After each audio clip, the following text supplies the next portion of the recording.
Fala, Samurai, beleza? Nessa aula, então, aqui a gente vai entender um pouco mais do que é a API, principalmente nessa parte conceitual, porque é uma situação que eu vejo que muitas pessoas se confundem, porque é um conceito que muitas vezes é difícil de entender, não estou falando que é difícil de usar, mas é difícil para um iniciante entender, e não existe basicamente um padrão, porque o mercado ainda está amadurecendo bastante.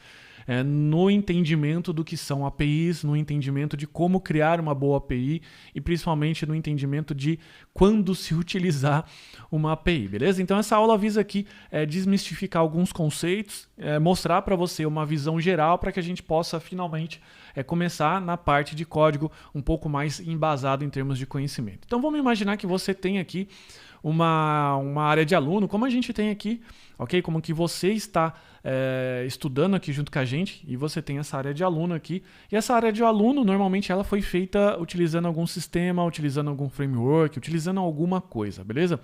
E na grande maioria das vezes a gente sempre faz dessa forma. Você tem ali os sites aplicativos fazendo uma requisição para o servidor e nesse servidor você tem um serviço rodando para poder escutar essa requisição e processar. Você processa e através das suas camadas de visualização ou através das suas views ou através de algum processo você gera um HTML. Esse HTML é passado para o navegador e o navegador interpreta esse HTML, beleza? Então esse é o esquemão assim, bem básico, você pode utilizar tanto no navegador do desktop quanto navegadores mobile, não tem problema nenhum, isso vai funcionar de uma forma perfeita, beleza? Só que qual que é o problema dessa situação? O problema dessa situação é que a gente não consegue dividir isso em múltiplas plataformas. Como assim? Vamos imaginar que você precisa servir esse mesmo conteúdo, processar essas mesmas requisições em um aplicativo, por exemplo. Só que o aplicativo, quando normalmente você constrói, essas estruturas de dados, essas requisições, você não consegue entender em termos de programação ali no HTML, porque o HTML é feito por uma estrutura visual. Ou seja, em termos de dados, né, de dados que a gente vai acessar, pouco importa se, por exemplo, aquela informação ela é relevante e ela vai vir, por exemplo, destacada como negrito, né? Para um dado, negrito ali é indiferente, ok? E na verdade, com esse HTML vai ser bem mais difícil identificar, por exemplo, a estrutura de um título de um curso, qual é o vídeo que eu tenho que colocar para exibir, qual é a descrição daquela aula, no nosso caso aqui, da área do aluno, beleza? Então, fazendo uma requisição e tendo retorno em HTML, que é a forma que normalmente a gente faz, ok? É a forma mais difícil de se capturar essas informações quando você está no ambiente de múltiplos apps. Como assim múltiplos apps? Múltiplos aplicativos. Quando você tem um navegador, quando você tem um aplicativo mobile, por exemplo. Por isso faz-se necessário você ter, então, uma forma diferente de estruturar a sua informação, que é o formato que hoje é mais utilizado, é o JSON. Tem outros também, como por exemplo o XML, mas hoje o JSON é o mais trabalhado quando a gente vai falar do contexto de API REST, beleza? E o que é isso, né? Como é que a gente então trabalha nessa parte? Sendo que agora o servidor ele vai soltar basicamente as informações em JSON, que é uma informação estruturada, beleza? A gente vai ver o que é JSON, você vai trabalhar bastante com essa parte, então não se preocupa ainda em entender exatamente qual que é o formato, poxa, como que ele se parece, né? Dá para entender, enfim, não vamos se preocupar com isso ainda, porque isso vai chegar, vamos se preocupar só com a parte de conceito, beleza? Então já que o serviço, o nosso Node.js está soltando JSON, como foi comentado aqui no slide anterior, como é que a gente pode fazer agora para trabalhar? Na parte do front, você vai ter então trabalhar com bibliotecas como React, Angular, Vue, ok? Que são bibliotecas aí que trabalham na parte do front. E na parte do mobile, no mobile, você vai ter que trabalhar com React, Ionic, você vai ter que trabalhar com Flutter e outros frameworks aí, beleza? E daí na parte do Node.js, você vai ter que trabalhar com Express.js ou então, no caso, com o Adonis. Beleza? Então, para resumir, o JSON é uma linguagem de comunicação entre serviços, ou seja, ele serve para comunicar uma informação entre máquinas. Ele não serve para comunicar uma informação num formato ali audiovisual, com cores, com textos, com sublinhado, com negrito. A responsabilidade de colocar essa informação é, então, das bibliotecas front e a parte do mobile. A parte do Node.js, que é a parte de serviço, então fica sendo somente para repassar a informação estrutural. Daí a gente vai utilizar o formato JSON para isso, ok?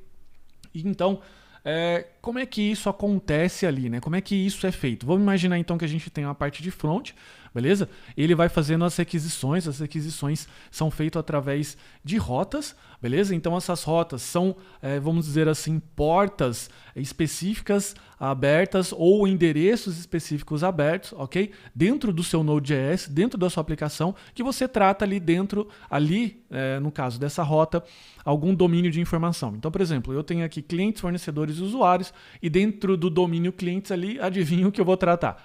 Com todas as informações de clientes, beleza? Então a rota é isso, a rota é para definir o contexto da informação que você quer tratar ali. Então quando eu vou fazer uma requisição para o Node.js, eu vou fazer uma requisição então chamando a rota de clientes porque eu quero informações sobre clientes, assim para fornecedores, assim para usuários, beleza?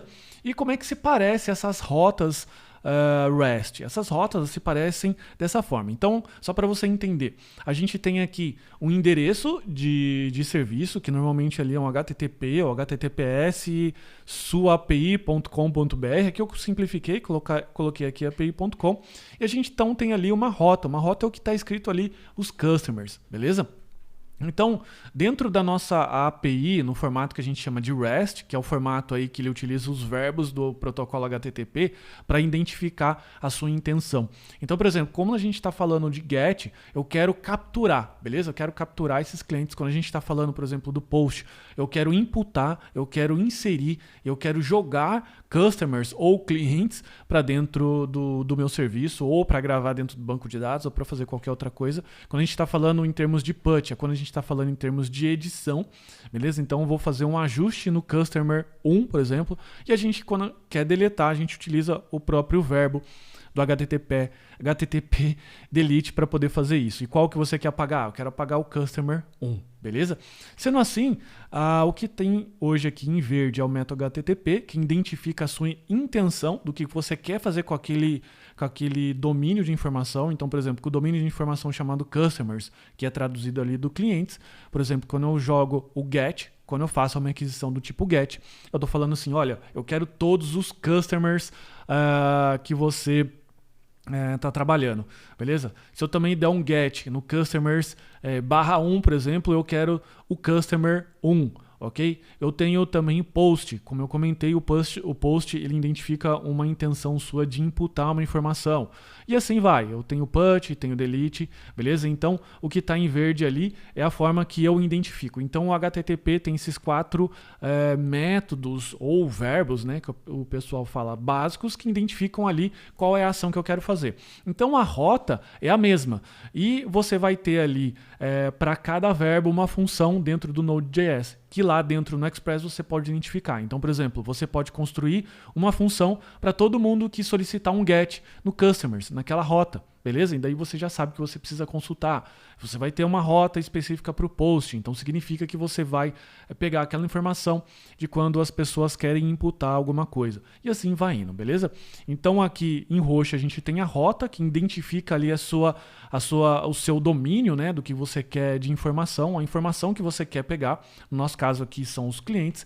E depois em azul você tem os parâmetros, que identificam ali os pormenores, como por exemplo o cliente 1, ok? Então essa é a forma geral que a gente vai trabalhar aqui com as APIs, beleza? Essa aqui é um formato geral, um formato bem macro aqui.